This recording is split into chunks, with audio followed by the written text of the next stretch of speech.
Bueno chicos, vamos a nuestra segunda clase de genética. En esta vamos a hablar sobre la importancia del ADN y sobre el proceso biológico de la replicación de ADN. ¿Bien? Entonces, empecemos, ¿sí? Y vamos de a poquito, cualquier cosa que no se entiendan. Acuérdense que voy a estar conectada en el tiempo de clase, así que aprovechen el Classroom, me van preguntando. Y acuérdense que tienen el beneficio acá de ponerme pausa, de retroceder y aprovechen eso también porque sé que muchas veces pongo primera y no me callo. Así que bueno chicos, arranquemos.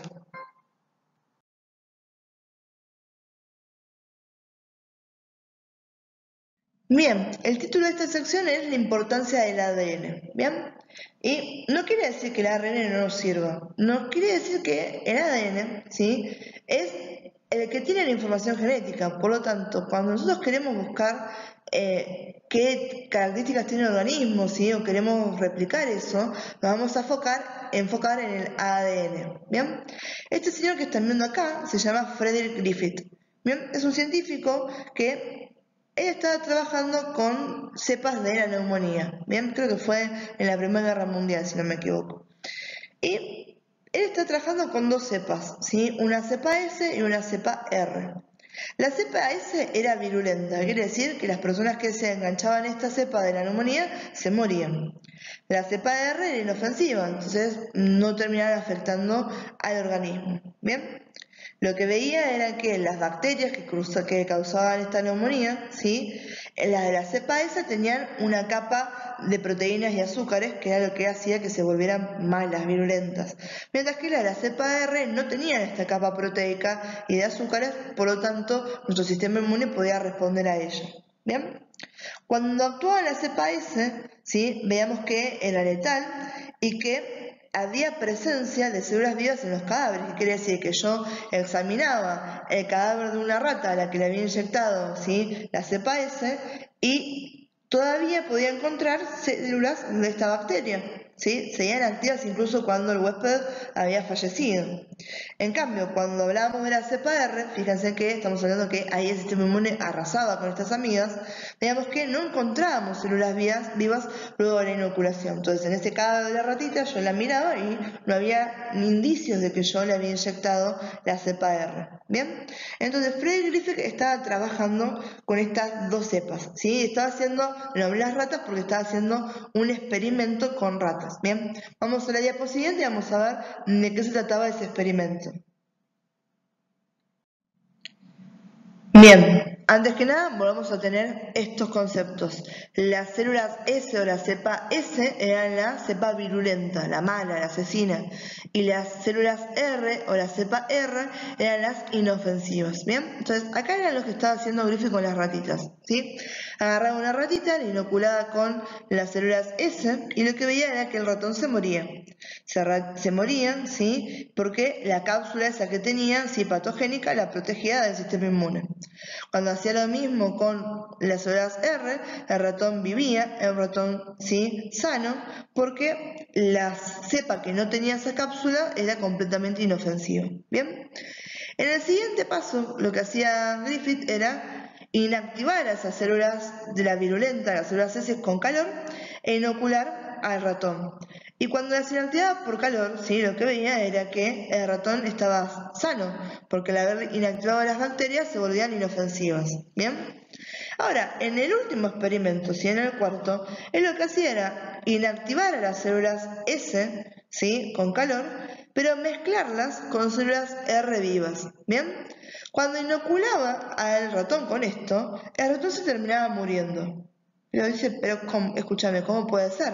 Porque las células S, que eran las malas, están inactivadas. Y las células R eran las que no pasaba nada, que eran las que estaban activas. Entonces, ¿por qué se me muere el ratón? ¿Sí?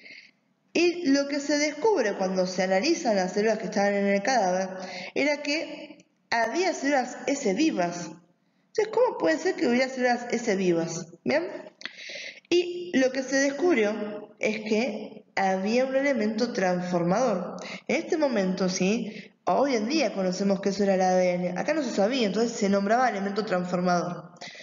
Las bacterias, sí, pueden pasar la información por sus plásmidos. ¿Se acuerdan que las bacterias eran células procariotas y como tales no tenían núcleos? Por lo tanto, el ADN se encontraba en forma suelta en el citoplasma, en la región del nucleócido, y también teníamos esta forma de ADN circular que eran los plásmidos. Esos plásmidos son los que utilizan las bacterias para pasarse información uno al otro. Eso es ADN, ¿sí? Que es también la clave de la resistencia antibiótica que tienen las bacterias. Es como aprenden, como en Jurassic Park, que los velociraptors aprenden a abrir las puertas y después aprenden todos. Bueno, igual, ¿sí? Entonces, volvamos a esto, ¿sí? Cuando ven que pasa esto, ven que encuentran células S.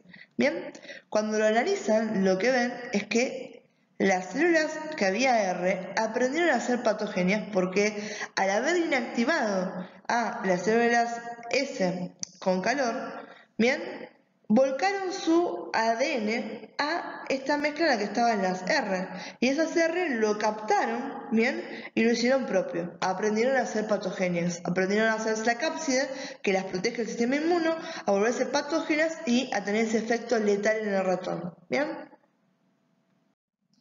Bien, entonces, fíjense que acá tenemos el cuadrito donde estamos explicando lo que les comenté recién. Ese proceso en el que una célula bacteriana acepta información de otro se va a llamar transformación, ¿sí? La transformación es la captación de ADN por células bacterianas. Y este es un concepto extremadamente importante, ¿sí? Se lo resaltan, se lo escriben en la mano, en el cuaderno. La transformación es la captación de ADN por las células bacterianas, ¿sí? Y fíjense que acá tienen la explicación que les dije recién. Al ser sometidas al calor, las células S se rompían y liberaban su ADN en el tubo, donde estaban combinadas las células R, transformando sus propiedades y volviéndolas virulentas. Esto es lo que les acabo de explicar recién, ¿bien? Entonces, ese concepto de transformación en lo que es la biología molecular es extremadamente interesante porque yo puedo manipular entonces lo que hace una bacteria, ¿sí? Y lo utilizo rutinariamente para introducirle genes en las bacterias, ¿sí? ¿Para qué? Para clonar ADN, para producir proteínas y para un montón de otras aplicaciones. Entonces, fíjense que ¿por qué me interesa que ustedes tengan estos conceptos? Porque eso que les nombré recién son todas cosas que competen a la biotecnología, súper importantes para nosotros, ¿bien? Y allá arriba, lo que les estoy diciendo yo con mi muñequito, es que, pobre Griffith, ¿sí? Él lo que descubrió fue este elemento de transformación, que lo llamó de esa manera. Él no le puso nombre de apellido, no dijo, esto es el ADN. Los que terminaron haciéndole, poniéndole nombre y apellido fueron Avery, McLeod y McCarthy, que fueron los descubridores del ADN, ¿sí? Con ayuda de un montón de otra gente. Pero bueno, esos fueron los tres que descubrieron, que empezaron a discutir si la información genética estaba en el ARN o en el ADN, ¿sí? Y pudieron distinguir que no, que la información estaba en el ADN, que era el culpable de todo eso. Bien, y acá vamos a otro concepto que me interesa. Empezamos a hablar de genes, ¿sí? De expresión genética. Bien, ¿se acuerdan que yo les vengo diciendo que un gen no es todo el ADN, que es una secuencia específica? ¿Sí? Entonces vamos a ver que el ADN se divide en unidades funcionales a las que llamamos genes, ¿sí? ¿Cómo lo divido? Son secuencias de nucleótidos, ¿sí? De acá hasta acá tengo un gen, de acá hasta acá tengo otro gen, ¿sí? No me están viendo, pero estoy gesticulando con mis manos como si estuviera cortando, ¿sí? Una cadena, ¿bien? Cada gen va a proporcionar las instrucciones para formar un producto funcional, ¿sí? Vamos a ver que va a ser una molécula necesaria para desempeñar cierto trabajo en la célula. Bien, hasta ahora venimos diciendo, yo digo, bueno, para que no se me compliquen, decimos que ese producto van a ser proteínas, o le decimos producto o le decimos proteínas. La forma de no errarle nunca lo que estamos diciendo es decir producto, porque la palabra producto le calza a todas las cosas que tenemos para decir. Esos productos pueden ser proteínas, ¿sí? Esos productos pueden ser polipéptidos. Los polipéptidos son secuencias de aminoácidos menores a 51 aminoácidos, ¿sí? O dicho de manera más fácil de entender, las proteínas, ¿sí? Están compuestas por más de 50 aminoácidos. Cuando tengo menos, tengo un polipéptido, no una proteína. ¿Bien? Pero, si bien la mayoría de los genes codifican para polipéptidos, ¿sí? O para proteínas, también codifican para moléculas funcionales. Por eso es que la palabra correcta para referirnos a todo esto es producto, porque ahí estamos englobando a los polipéptidos y a estas, ¿sí?, moléculas funcionales. ¿Quiénes son estas moléculas funcionales? El ARN de transferencia, el ARN ribosomal y el ARN regulatorio, ¿sí? Este es otro tipo de ARN, pero no me interesa que lo conozcan, ¿sí? Tiene que ver mucho más profundo en lo que es biología molecular, ¿sí? Entonces, de vuelta, de acá es lo más importante, entender que los genes son las unidades funcionales del ADN, son secuencias específicas de aminoácidos que codifican para productos. Esos productos pueden ser polipéptidos o moléculas funcionales, como lo son el ARN de transferencia, el ARN ribosomal y el ARN regulatorio. ¿Bien? Bien, acá volvemos a lo mismo, ¿sí? De que yo les vuelvo a repetir conceptos que son importantes. Esto que tienen acá, el dogma central de la biología, ¿sí? La biología molecular, se los expliqué hace un ratito, cuando les dije que esta es la diapo buchona. ¿Se acuerdan que teníamos el ADN con un circulito que iba y empezaba en el mismo? Después teníamos una flechita que decía transcripción, teníamos el ARN, traducción y proteínas. Bien, fíjense que acá tenemos lo mismo. ¿Sí? Tenemos ADN, transcripción, ARN, traducción, polipéptido, ¿sí? Unidad producto. Entonces, ¿qué me está diciendo acá? Esto es el flujo de información, ¿sí? Este flujo de información, de dónde a dónde va la información, del ADN hacia quién, es lo que se conoce como dogma central de la biología molecular, ¿sí? Va del ADN hacia el ARN como intermediario y al producto que sería lo final, ¿bien? Esos genes no codificantes, ¿sí? Esos los que producían ARN funcionales, y los que nombramos recién, también se transcriben de la misma manera, ¿sí? Pero lo que me cambia es el resultado de la última fase. ¿Bien? Todo esto, ¿sí? El proceso para pasar ADN a producto funcional es lo que se conoce como expresión génica.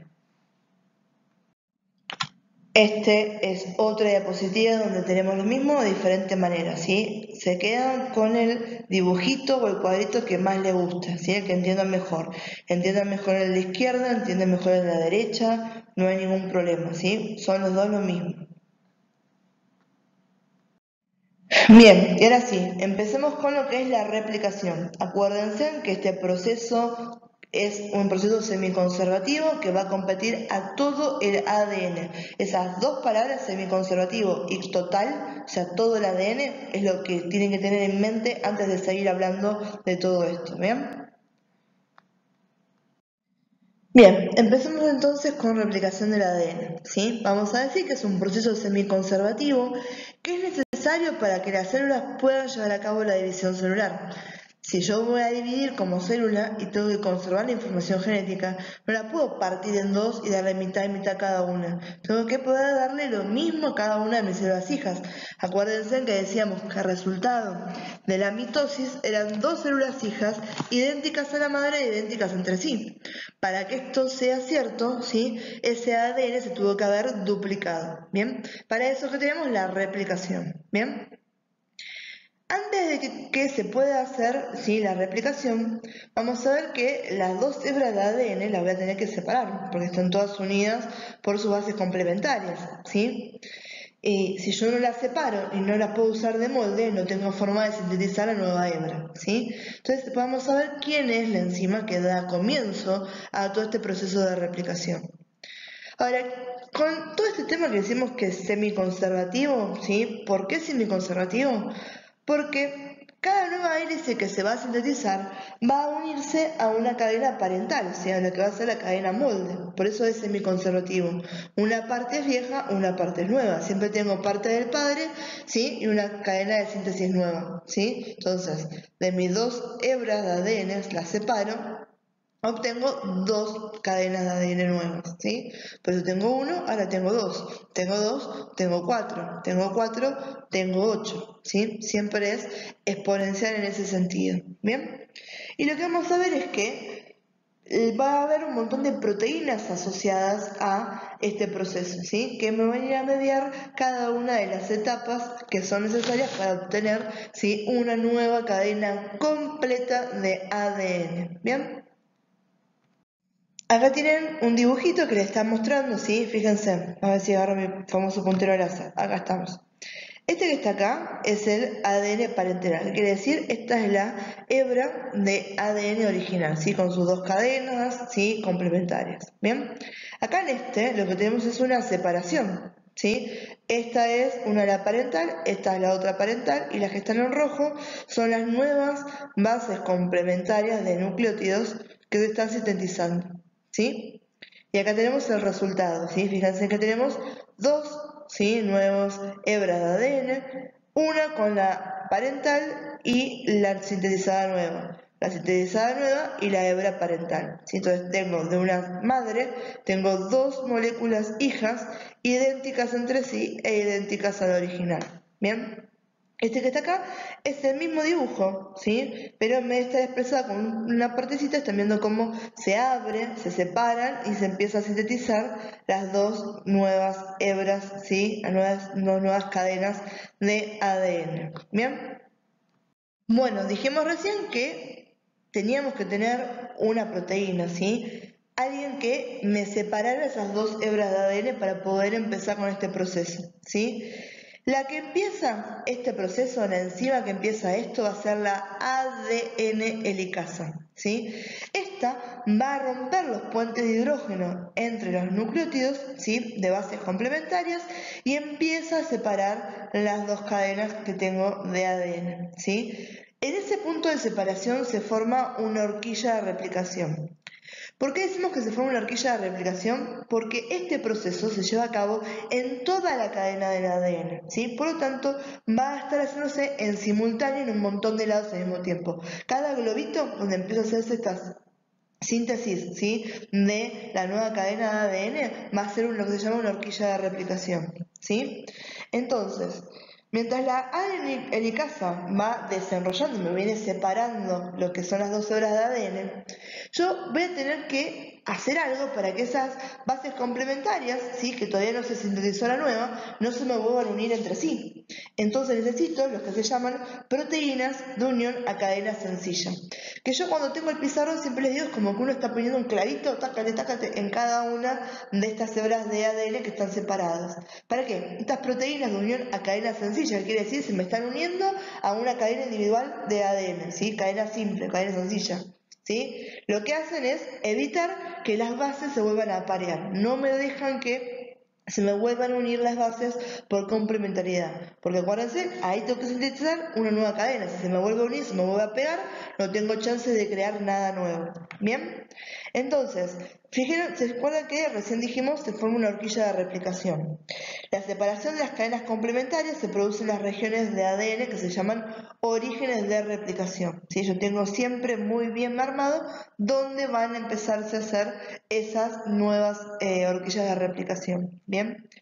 En las células bacterianas va a haber un solo origen de replicación. ¿Bien? Porque son mucho más sencillas. Se completa todo de uno y ya está. En las células animales y en las nuestras va a haber un montón de orígenes de replicación, un montón de horquillas, por eso que les dije que se hace ¿sí? En múltiples sitios. ¿Para qué? Para poder llegar a tiempo a hacer todo ese proceso, porque es un montón de información el método de copiar. Acuérdense, el método de copiar en la replicación, el ADN completo, ¿bien? Bien, y acá empiezo a ver unas palabras un poco más raras, pero que estas hay que conocerlas porque me van a escuchar repetirlas después más adelante. Bien, hay pequeñas secuencias de ARN, ¿sí? Que se llaman cebadores o oligonucleótidos, ¿sí? Cualquiera de las dos formas de decirlo está bien, quizá la más cómoda va a ser cebador, ¿bien? Estas están sintetizadas por una enzima que se llama primasa, ¿sí? Entonces la enzima primasa me sintetiza a los cebadores, que son secuencias de ARN. ¿Bien? Estas secuencias de ARN son muy importantes porque van a ser las que me están dando indirectamente el inicio de la replicación. Estas van a ser sitios de unión para la enzima estrella de esta etapa, que va a ser la ADN polimerasa. ¿Sí? La ADN polimerasa es la enzima encargada de sintetizar las nuevas hebras de ADN. Para que ésta lo pueda hacer, tiene que tener un punto señalizado en la hebra original de ADN para que empiece a trabajar. ¿Quién le da ese punto de anclaje? Ese lugar donde estoy marcando leche, empezá de acá. Los cebadores, ¿sí? Esas secuencias de ARN de las que estábamos hablando recién, ¿bien? La ADN polimerasa, ¿sí? ¿Se acuerdan que hace un rato atrás habíamos hablado de la dirección que tenían las cadenas de ADN? Y que hablar de 5' a 3' y de 3' a 5' iba a ser importante conocerlo para saber qué tanta facilidad va a tener una enzima, por ejemplo, para realizar su trabajo. Bueno, volviendo a ese concepto, acá tenemos que la ADN polimerasa trabaja en una dirección particular. A la ADN polimerasa le gusta sintetizar las nuevas cadenas en orientación 5' a 3', ¿sí? Haciendo enlace fosfodiéster entre el fosfato nucleótido y el azúcar nucleótido anterior. No me interesa eso. ¿En qué dirección sintetizan? 5' a 3'. ¿Bien? Bien, entonces, como la ADN polimerasa le gusta trabajar de 5' a 3', vamos a separar las cadenas de ADN, ¿sí? Acuérdense que una era 5' a 3' y la otra era 3' a 5'. Entonces, entre esas dos, si yo le doy a elegir a la ADN polimerasa cuál le gusta más, le va a gustar más la de 5' a 3', porque ahí era, acuérdense, como yo escribir con mi lado derecho. Entonces, esa va a ser la cadena líder, ¿bien? Ahí la replicación se va a dar en forma continua. La ADN polimerasa mete primera, me sintetiza toda la hebra de ADN complementario. En la otra cadena, ¿sí? La cadena que es de 3' a 5', ahí no le gusta tanto a la ADN polimerasa, entonces lo va a hacer más lento. Como lo hace más lento, a esa cadena la llamamos cadena retrasada, ¿sí? Y ahí la replicación se va a dar en forma discontinua, ¿sí? No lo va a hacer de una, le va a costar un poquito más. Entonces, en esa cadena retrasada, ¿sí? Donde la replicación no es continua, la replicación se va a dar en algo que se llaman fragmentos de Okazaki, ¿sí? Que son fragmentos cortos de síntesis de ADN. ¿Bien? Después de todo eso va a haber otra enzima, ¿sí? Que me va a servir, que va a ser la ADN ligasa, que yo a esta me encanta decirle la plasticola biológica, ¿sí? Entonces, fíjense, como en los segmentos de Okazaki, ¿sí? se sintetizaron de forma discontinua, yo me tengo que asegurar que no haya ningún bache entre la secuencia de los nucleótidos, porque donde haya un bache voy a tener un problema, porque eso quiere decir que no me copié la información completa. Y yo necesito que esa molécula que estoy haciendo nueva, esa nueva obra de ADN, tenga la misma información que la parental. ¿Bien?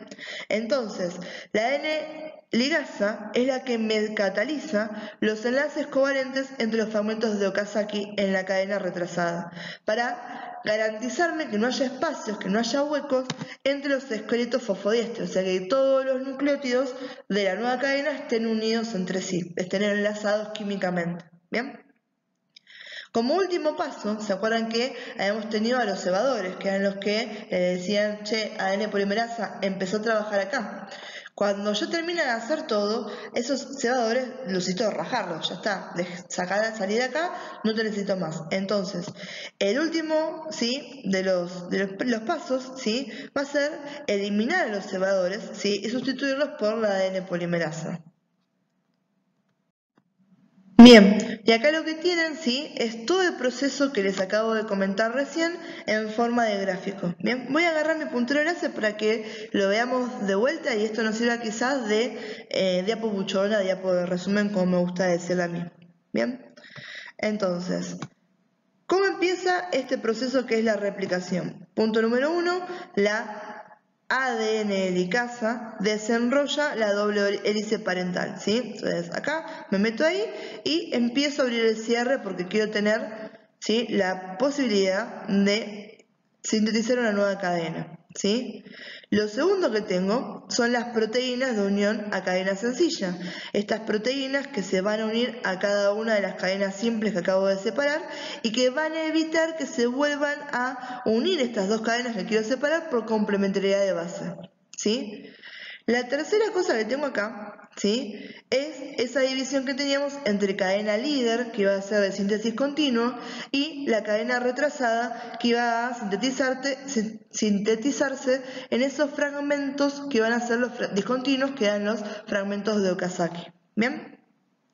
Acuérdense que, creo que acá no está, o más acá adelante, ¿sí? Que para que la ADN polimerasa se haya enganchado acá y haya empezado a trabajar, teníamos que tener una secuencia de ARN que se llamaban cebadores o oligonucleótidos, ¿bien?